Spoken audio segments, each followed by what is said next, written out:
नमस्कार दोस्तों, आप देख रहे हैं बहुजन डिकोड, जहां पे हम चुनावी राजनीति का एक गहराई से विश्लेषण करते हैं। आज हम बात करने वाले हैं सहारनपुर जिले की नकुड़ विधानसभा की, जो कैराना लोकसभा क्षेत्र का हिस्सा है। 2022 में अगर देखा जाए तो ये सीट भारतीय जनता पार्टी ने केवल 315 वोटों से जीत दर्ज की थी, और यानी उत्तर प्रदेश की सबसे करीबी जो सीट का रोमांचक मुकाबला रहा है, उसमें से ये एक सीट हम मान सकते हैं, नकुड़ विधानसभा। तो आखिर नकुड़ विधानसभा का चुनावी इतिहास क्या कहता है, किस पार्टी का कितना दबदबा रहा है, और बसपा, भाजपा और समाजवादी पार्टी की स्थिति क्या है, और क्या 2027 में किसके पास सबसे बड़ा मौका है, ये इस वीडियो में हम बात करेंगे। तो आइए शुरू करते हैं। और इस सीट का सबसे पहले तो हम इतिहास जानते हैं कि इस सीट का इतिहास क्या रहा है। तो इस सीट का इतिहास है कि ये 1952 से लेकर चल रही ये सीट है। 1952 से इस सीट पर विधानसभा के लिए इलेक्शन होता है। 2008 में जो नई संरचना आई थी, उसमें भी ये नकुड़ विधानसभा की सीट बरकरार रही थी। तो ये विधानसभा मुख्य रूप से नकुड़, सरसावाल, सुल्तानपुर, चिल्काना तथा आसपास की नगर पंचायत क्षेत्रों को मिलाकर बनाया गई सीट है, जो मुख्य रूप से अगर देखा जाए तो एक ग्रामीण इलाकों वाली सीट है। और शहरी जो इलाका है वो मुख्य रूप से 15 या 20% के आसपास का ही यहाँ पे है। तो ग्रामीण इलाके की सीट होने की वजह से प्रमुख था से अगर हम यहाँ पे देखेंगे तो किसान, रोजगार, शिक्षा, ये सभी मुद्दे यहाँ पे इस विधानसभा के प्रमुख मुद्दे होते हैं। अगर इतिहास में देखेंगे इस सीट पर, तो किसी एक पार्टी का कभी भी स्थायी कब्जा नहीं रहा है। हालांकि 1952 से लेकर बहुत दिनों तक कांग्रेस का इस सीट पर मजबूती रही है कांग्रेस की। लेकिन उसके बाद में अगर देखा जाए, जैसे कि 1952 से कांग्रेस का यहाँ पे प्रभाव था, और 1985 में ये सीट 1952 से लेकर 1985 तक ये मान सकते हैं कि इस सीट पर कांग्रेस पार्टी का कब्जा रहा। लेकिन 1985 में लोकदल पार्टी ने इस सीट पर जीत दर्ज की। उसके बाद में 1989 और 1996 के जो इलेक्शन हुए, उन दोनों ही इलेक्शन में इस सीट पर निर्दलीय उम्मीदवार जो है उन्होंने सीट पर जीत दर्ज की थी। और उसके बाद में 2000 में फिर से राष्ट्रीय लोकदल का इस सीट पर कब्जा रहा। 2002 में कांग्रेस पार्टी ने इस पर फिर से वापसी की।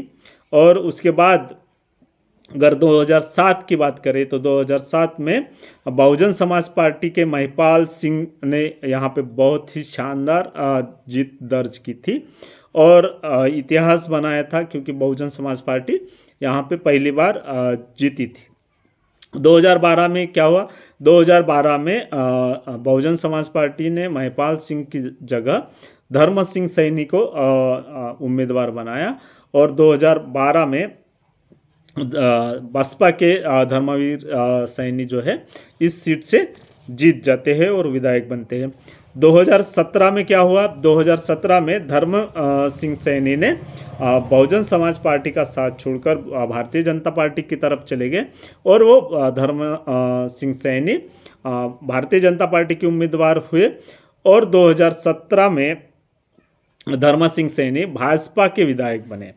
उसके बाद में अगर 2022 में देखेंगे तो 2022 में भी धर्म सिंह सैनी ने भारतीय जनता पार्टी का साथ छोड़ा, और वो फिर समाजवादी पार्टी में चले गए।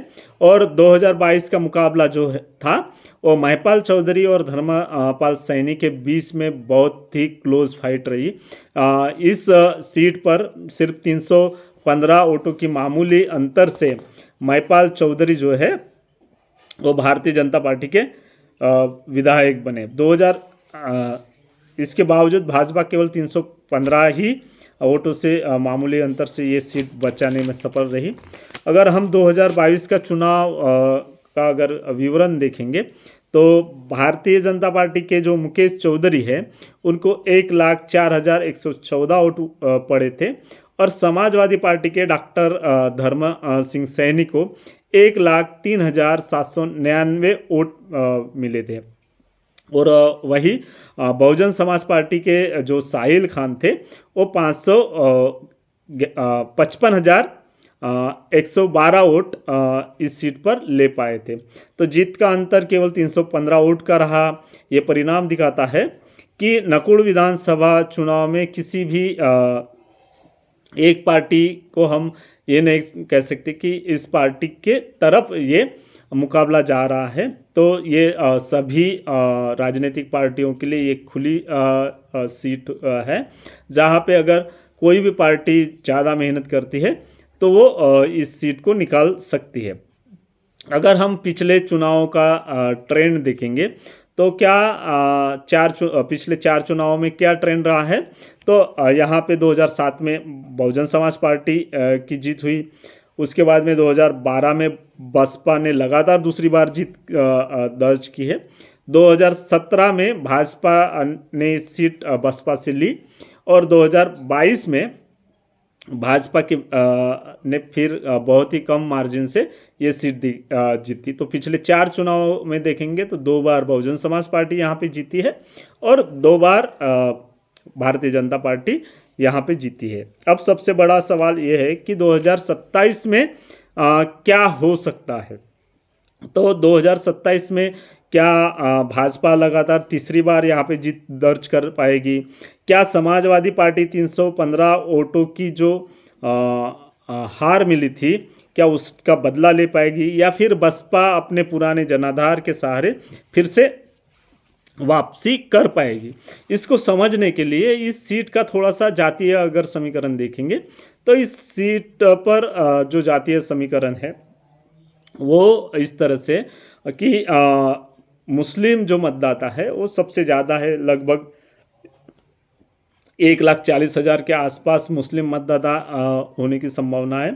अनुसूचित जाति के जो वोटर कहा जाता है, जिसमें अनुसूचित जाति के 75,000 वोटर यहाँ पे है, और उसमें भी वो 75,000 में जो जाटा वोटर है वो 60,000 के आसपास उनकी संख्या बताई जाती है।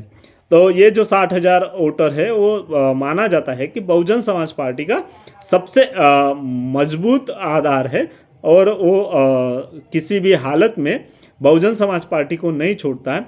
इसके बावजूद भी अगर देखेंगे 2022 के चुनाव में तो 60,000 तो वोट नहीं मिले, 55,000 के आसपास 55,000 वोट बहुजन समाज पार्टी को मिलते हैं। जबकि यहाँ पे मुस्लिम समाज की आबादी सबसे ज़्यादा है, 1,40,000 के आसपास कहा जाता है कि वोटिंग है, और मुस्लिम उम्मीदवार होने के बावजूद भी बहुजन समाज पार्टी को यहाँ पे वोट नहीं मिला था मुस्लिमों का, ये भी हम कह सकते हैं।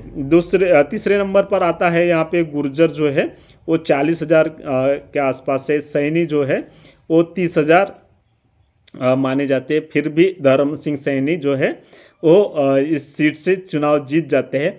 तो ये भी हम मान सकते हैं कि इस विधानसभा के जो वोटर है वो सिर्फ जाति के आधार पर वोट नहीं करते हैं, या अगर जाति के आधार पर वोट करते तो 2022 में साहिल खान को वोट मिलता, या फिर वो जाति के आधार पर अगर समाजवादी पार्टी को वोट करते तो फिर समाजवादी पार्टी का उम्मीदवार जीत जाता।